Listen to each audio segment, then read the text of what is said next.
Guys यार कुछ ही दिनों के अंदर दशहरा आने वाला है, यानी कि उस दिन होती है असत्य पे सत्य की जीत। उस दिन अपन रावण जलाते हैं। रावण के बारे में आप भी जानते हैं, मैं भी जानते हैं, बचपन से सुना है, रामायण के अंदर पढ़ा है बहुत सारी चीजें। लेकिन क्या कभी आपने सोचा है कि जो दशानंद रावण है, जो लंकापति नरेश है, वो रहता कहाँ पे था? उसका जो महल है वो कहाँ पे है, या फिर वो किस जगह के ऊपर रहता है? तो आज की इस वीडियो के अंदर मैं आपको दिखाने वाला हूँ सीधा ही रावण का महल। वो यहाँ पे नहीं है भाई, वो है श्रीलंका के अंदर। मेरे दोस्त वहाँ पे वेट कर रहे हैं। आप फटाफट से इस वीडियो को लाइक कर दो, चैनल को श्रीलंका चैनल को सब्सक्राइब कर दो। हम जाते हैं सीधा ही श्रीलंका।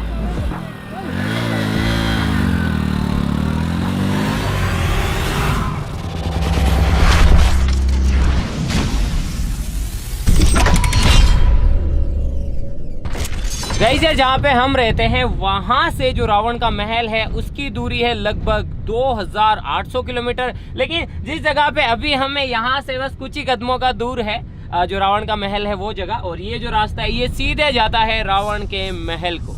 चलो चलते हैं। तो गाइस यार ये पहुँच गए हम सिगिरिया, और यहाँ पे है रावण का महल। जी हाँ गाइस, हम लंका के अंदर है, लंकापति की नगरी के अंदर। तो गाइस यार गाड़ी को यहीं पे पार्क करना पड़ेगा आई थिंक।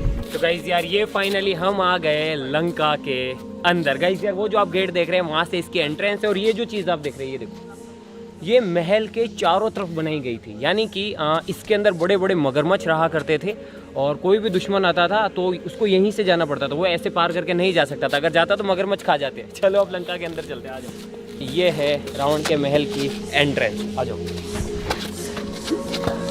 गाइस यहाँ पे जो महल, जो भी संरचनाएं हैं ये बिल्कुल वैसी तो नहीं है जैसे कि आज से सदियों सालों पहले थी, क्योंकि चीज़ें टूट गई है वापस। में भी रावण ऊपर रहा करता था, और बाकी जितनी भी प्रजा है या फिर उसके जितने भी लोग हैं वो इधर रहा करते थे। ये देखो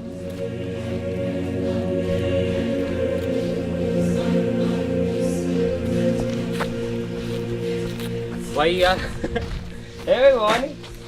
यहाँ पे आके ऐसा लग रहा है जैसे बहुत सदियों पहले आ गए। बड़ा एकदम रोमांचित और एक अलग सा फील आ रहा है। ये देखो अब यहाँ पे किसी टाइम पे मतलब कि जितनी भी प्रजा थी, जितने भी लोग रहा करते थे, उन सब के घर मकान वो सब हुआ करते थे। ये देखो बहुत पुराना है ये, और ईंटों से बनी हुई। ये देखो, और यहाँ पे ऐसा, और यहाँ पे सिर्फ एक ऐसा ये नहीं है, बल्कि वो जो महल है ना उधर दिख रहे हो, उसके चारों तरफ बस ऐसी ही संरचनाएं बनी हुई। ऐसे मतलब पूरा अच्छी तरीके से डिज़ाइन की हुई, और अच्छी तरीके से मतलब वो क्या है ना, सोसाइटी मतलब जो भी है समझदार, मतलब जो लोग रहते थे उनका। गाइज मे बी यह या तो वाटर कलेक्शन के लिए कोई पॉन्ड या फिर कोई ऐसी चीज़ बनाई गई थी वो है, और या फिर ये स्विमिंग पूल हो सकता है। Just kidding.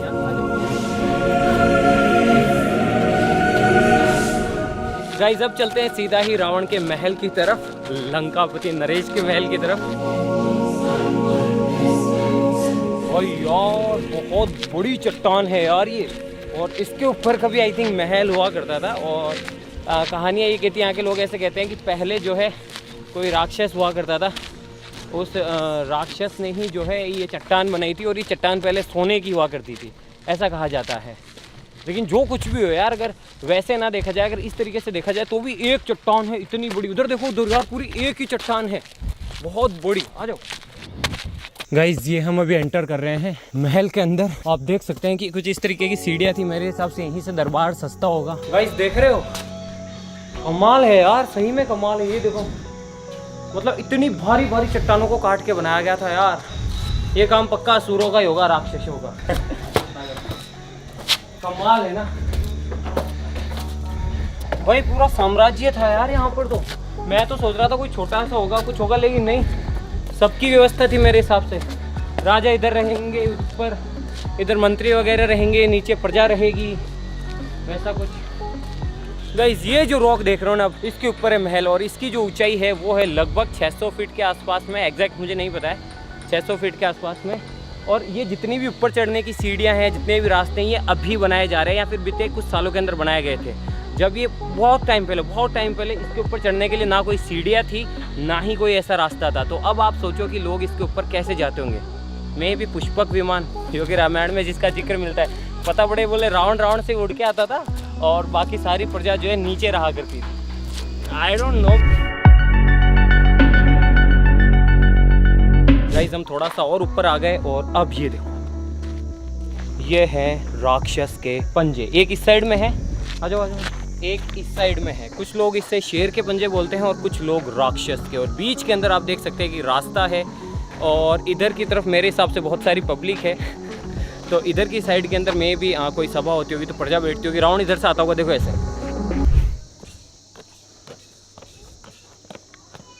सावधान कदरदान महाराजा रावण पधार रहे हैं, प्रजा सावधान।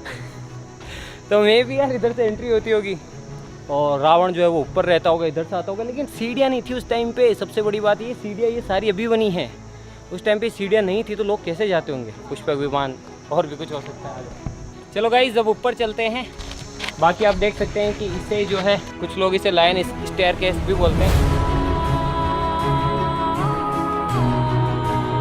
भाई ये इतना ऊपर है कि मेरे को ऊपर से नीचे देखने में डर लग रहा है, क्योंकि मुझे आपको पता है ऊंचाई से डर लगता है बस। ये देखो इतना ऊपर है यार। तेरे को डर लग रहा है क्या? डर तो नहीं, थकान हो रही है। थकान हो रही, डर तो नहीं लग रहा है। चल भाई आजा। सोच पुराने टाइम के लोग ऊपर कैसे जाते होंगे पुष्पक विमान से। गाइस ये फाइनली हम आ गए महल, या फिर जहाँ पे महल हुआ करता था उस जगह पे। देखकर ऐसा लगता है कि यहाँ पे मिलियंस के अंदर ईंटें, करोड़ों ईंटें ऊपर है। या तो इन ईंटों को यहीं पे बनाया गया होगा, लेकिन यह बनाया कैसे होगा, या फिर ऊपर लाया होगा, लेकिन ऊपर कैसे लाएंगे। अगर यहीं पे बनाया है तो ऊपर वो जो मजदूर रहते थे वो क्या खाते होंगे, कैसे खाने का व्यवस्था करते होंगे। और ये तो मेरे हिसाब से इनकम्प्लीट है, या तो टूट गया है या फिर ऐसा ही था। जैसा भी हो, मैं रामायण से रिलेटेड ज़्यादा बातें तो नहीं करूँगा, क्योंकि यार किसी भी चीज़ के प्रूफ नहीं है, किसी भी चीज़ को मैं साबित नहीं कर सकता। इसीलिए मैं नहीं चाहता कि कोई चीज़ गलत मैं बोल दूं। बाकी जो अपने पुराने ग्रंथ है गाइस, उसके अंदर जितनी दूरी लिखी गई है ना 100 योजन, एग्जैक्टली वैसे नापा जाए तो जो रामेश्वरम है वहाँ से यहाँ तक की दूरी भी लगभग मिलती जुलती ही है। ऐसा भी हो सकता है यार, मान लो कि काफ़ी टाइम पहले ये सब राजपाट रहा हो, उसके बाद में ख़त्म हो गया हो। और साथ ही साथ एक और बात कही जाती है कि ये जो चीज़, ये जो जगह, इसकी खोज भी है ना, काफ़ी लोगों को सदियों तक काफ़ी लोगों को इसके बारे में नहीं पता था कि ऊपर ऐसा कोई महल है या फिर ऐसा कुछ है, क्योंकि सीढ़ियाँ नहीं थी ऊपर आने के लिए।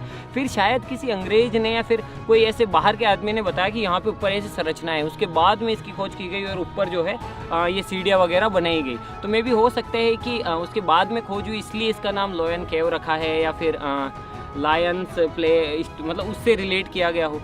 मेरे हिसाब से यहाँ के लोग रामायण से इतने ज़्यादा उस तरीके से नहीं रहा होगा कि वो इसका नाम जो है रामायण से लिंक करे, या फिर रावण की गुफा बोले, या फिर रावण की केव बोले।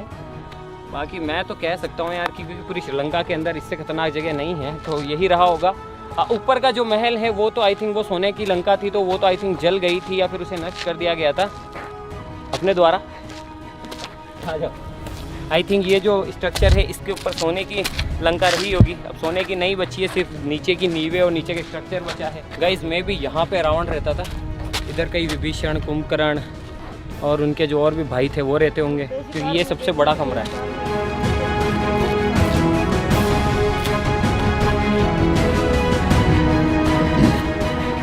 गाइस मैं अभी भी क्लेम नहीं करता हूँ या फिर स्पष्ट रूप से ये नहीं कहता हूँ कि ये रावण का ही महल है या फिर रावण की ही गुफा है या फिर रावण की ही केव है, बिकॉज यार किसी को नहीं पता है एक्चुअली में। जो यहाँ के लोग बोलते हैं, जो मैंने टूर गाइड से बात की या फिर इंटरनेट पे जो डेटा है, मैं भी उसी के हिसाब से बात कर रहा हूँ। और जितनी मेरी समझ या फिर जितना मैं सोच सकता हूँ मैं उस हिसाब से ही आपको बता रहा हूँ। बाकी यार हो सकता है यार काफ़ी ज़्यादा सिमिलरिटीज़ है। अब आप खुद देखो ना यार, यहाँ पे किसी राजा का महल तो रहा होगा और सामने देखो प्रजा रहती होगी। देखो सामने पूरा कितना सुव्यवस्थित तरीके से डिज़ाइन किया गया है सिटी को, ये देखो।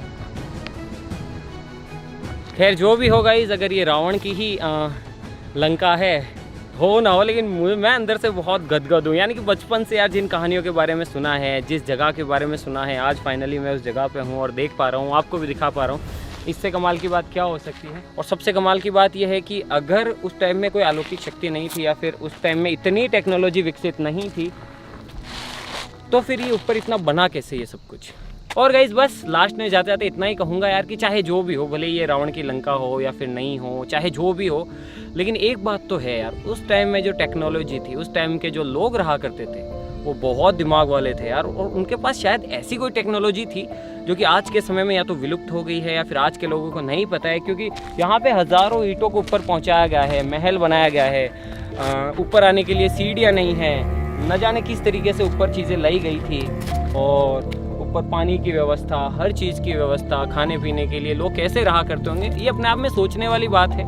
और अगर हम गहराई में जाएँ, पुरातत्विक विभाग के जो लोग हैं जो यहाँ पे खोज करते थे, मे भी उनके पास भी एग्जैक्ट रीज़न नहीं है कि ये क्या था या फिर क्या नहीं था, लेकिन अपने पास एक साक्ष्य तो है कि मे भी ये रावण की लंका रही होगी, यहाँ पे राजाओं ने राज किया होगा, यहाँ पे हमले हुए होंगे, विध्वंस हो गए होंगे चीज़ें। और मैं भी रामायण के हिसाब से आई थिंक, अगर मैं गलत भी हो सकता हूँ, मैं भी जब युद्ध वगैरह समाप्त हो गए थे तो विभीषण को I think Lanka hand over कर दी गई थी, लेकिन उसके बाद शायद वो भी वनवास चले गए थे या फिर ऐसा कुछ रहा था। खैर जो भी हो, ये थी रावण की लंका। मैंने सोचा यार दशहरा आ रहा है तो आप लोगों को बिल्कुल कुछ नया ही दिखाया जाए, तो मैं आ गया सीधा अपनी टीम के साथ में लंका के अंदर, और बस रावण की लंका हमने भी देख ली, आपको भी दिखा दी। अब मिलते हैं नेक्स्ट वीडियो के अंदर किसी नए टॉपिक के साथ में, तब तक के लिए जय हिंद जय भारत। बाकी लास्ट में जाता था एक बात और कहूँगा यार कि चाहे जो भी हो, अब सोचो ना यार, रावण के पास सोने की लंका थी, इतना बड़ा राजपाट था, इतने कुशल कारीगर थे, इतनी समृद्धि थी, लेकिन वो सब चली गई सिर्फ और सिर्फ अहंकार की वजह से, एक छोटी सी गलती की वजह से, अपने हट की वजह से उसने ये सब खो दिया, यहाँ तक कि अपनी जान भी गंवा दी। इसीलिए भाई अहंकार तो नहीं करना चाहिए किसी को भी, चाहे उसके पास कुछ भी आ जाए, अहंकार घमंड नहीं करना चाहिए, हमेशा ज़मीन से जुड़े रहना चाहिए। तो आज के लिए बस इतना, हमसे मिलते हैं इसकी नेक्स्ट वीडियो के अंदर किसी नए टॉपिक के साथ में। बाकी यहाँ पे बोलना बनता है जय श्री राम, जय हिंद, जय भारत, जय बालाजी महाराज, जय खाटू श्याम, जय माता की, हर हर महादेव, जय हिंद, जय भारत, लव यू टाइटेनियम।